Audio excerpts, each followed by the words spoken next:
Hello, everybody. Happy Wednesday afternoon. Hope yours is going well.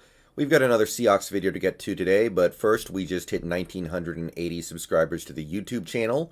I want to give a shout out to all the subscribers, old and new, and special tip of the cap goes to the, as of right now, 25 channel members, including elite members, HaWKxXA, Brandon, Mikel, and Rip. Alright, so Let Russ Cook is still on the back burner.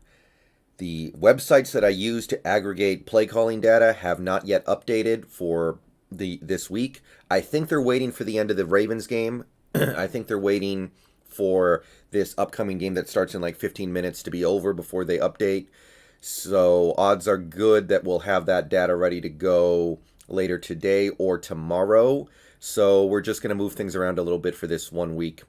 It's the only Monday night game we play this season, so shouldn't be too big of an issue going forward. But we are going to go ahead and jump forward to the Wagner Watch, and we're going to delay the Let Russ Cook video. So, Bobby Wagner, 11 games in, where are we? Well, I have a little bit of troubling news here, and as we get into this video, it'll quickly become obvious what I'm talking about.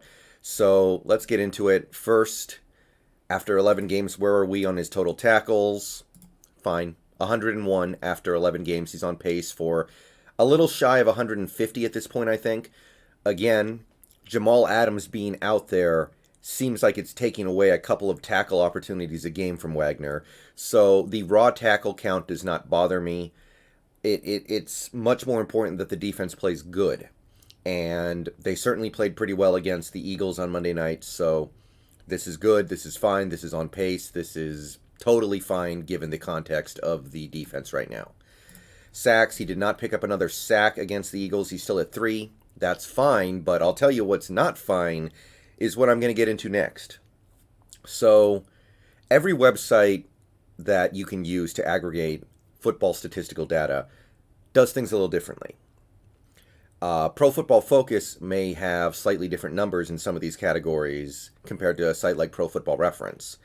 However, Pro Football Reference has Bobby Wagner missing not 1, not 2, but 3 tackles on Monday night against the Eagles. 3 missed tackles in one game. And that pushes his season total to 9, which is almost to where he was last year in 16 games, and it's beyond what I wanted to see from him in 2020.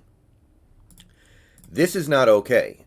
Missing 3 tackles in one game is not okay. Missing 9 tackles in one season as the highest or second highest paid middle linebacker in the league is not okay.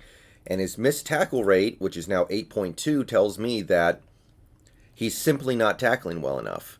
And I know that this number does not compare very well to the other supposedly elite middle linebackers in the league. So something is wrong. Something is going on here. At this rate, Bobby Wagner is going to miss 13 or 14 tackles this year.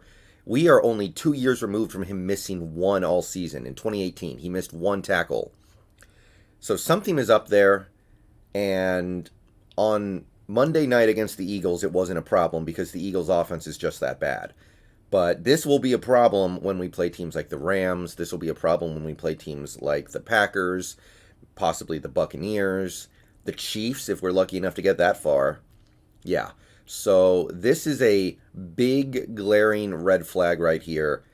This amount of missed tackles is unacceptable, so much so that I had to spend a couple minutes talking about this.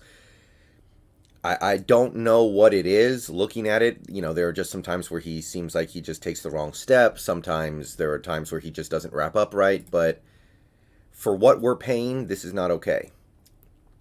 All right, so moving along, solo tackles, he's got 59 after 11 games, which puts him on pace to get to about 85, which would be fine, but not what I wanted in 2020.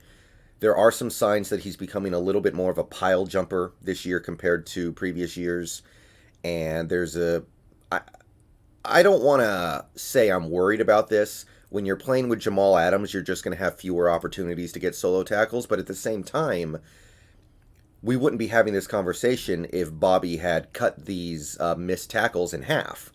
If Bobby had turned some of these missed tackles into actual tackles, there would be no issue. So he's got to take it on himself to wrap up a little better. That's what I can say about that. Jamal Adams has changed the way this defense plays. I understand that. But Bobby has to do a better job controlling what he can control. All right, QB pressures. He did pick up another QB pressure against the Eagles. It was actually on a play where the Eagles got one of their biggest completions, so it wasn't exactly a fruitful QB pressure, but it did get Carson Wentz on the ground. And again, you can only control what you can control. And Bobby is doing a great job getting after the QB this year.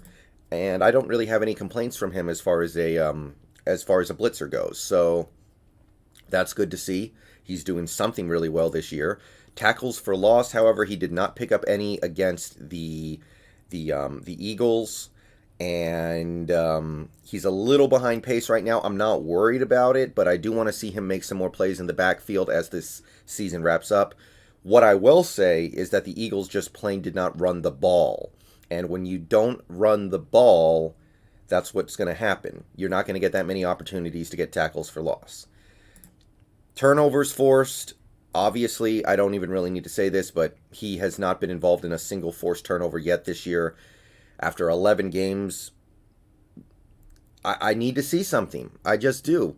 It's okay if he's playing well in other areas, but turnovers in this league are everything. And with this defense still not being a great defense, and this offense, even though it hasn't been great the last few games, being the driving force of this team, getting the ball from the other team is everything. So, Bobby, do something to take the ball away. Give us something, man. The season's almost over, and look, I'll take him where I can get him, but if you're going to generate some turnovers against the likes of Colt McCoy and Sam Darnold and Nick Mullins, then I'll take him, but those are not really high-value turnovers. Those are turnovers against some really crappy quarterbacks who barely know what they're doing. All right, moving on. Passes defensed. He has 6. He picked up a pass defensed against the Eagles. And I can say this for Bobby's game.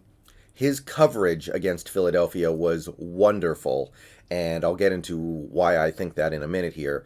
But he did have one pass defensed like 50 yards down the field. It brought back memories of Bobby Wagner, the rookie, doing that against the Packers.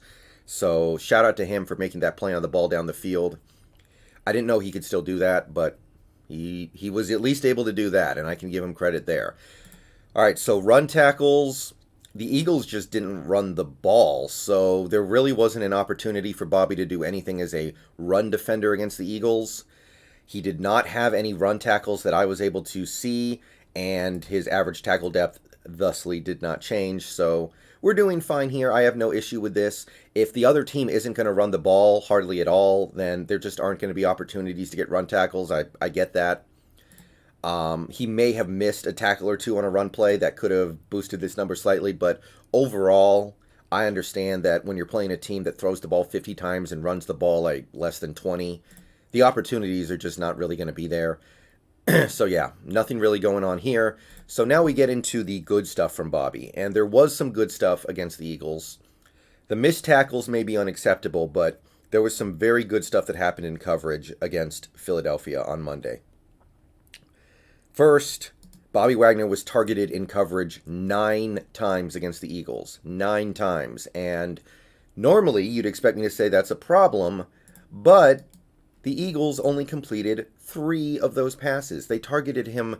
They went after him in coverage 9 times and completed 3 passes.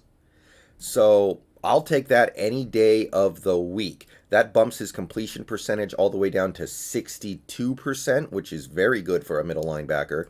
His passing yards allowed only went up by 16. So on 9 targets, he gave up 16 yards. I will take that any day of the week. And on a day where Bobby honestly kind of made himself look bad on a couple of plays, these coverage metrics tell you that he did still bring some really nice stuff out there for the team. Still hasn't allowed a passing touchdown, of course. His passer rating allowed is down to 77.1, which is better than it was in 2018, and it's solid, man, especially with no picks. 77.1 is good for a middle linebacker. I will take that.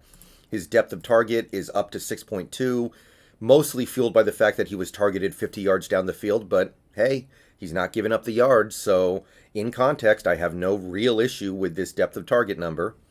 Air yards, he did not allow a single solitary air yard against the Eagles overall. It's still at 118, well on pace to be fine to meet my goal of 200 in 2020.